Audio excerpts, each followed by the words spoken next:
Olunaku olwaleero ku ssaawa nga 2 ez'okumakya wabaddewo obubbi obukoleddwa ku Mackenzie Valley Plot 31 Kololo nga gano amaka gabadde g'abamu abaami abakolera mu kampuni ezimu eziri e Karuma nga ze zaaweebwa contract okukolera e Karuma nga kigambibwa nti omukozi wa Hash Security Company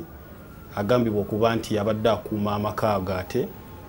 mu kiseera kyekimu yeekubanye n'abaami abalala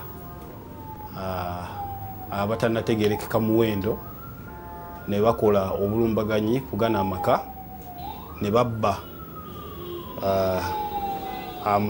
amasimu 8, kompyuta za laptop 3 n'ekitangaazo kimu wamu ne ssente $5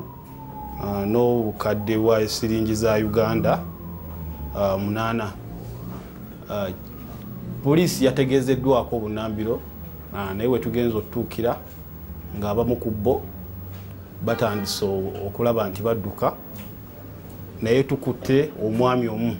ng'era alina n'emisango egimu gye tuli mu munoonyerezaako nga n'egimu ate girina mu kkooti. So ne tusanga nti ono abadde mubbi nakinku nga yeegiriisa mu guno omulimu ogw'okumenya amayumba g'abantu n'ababba.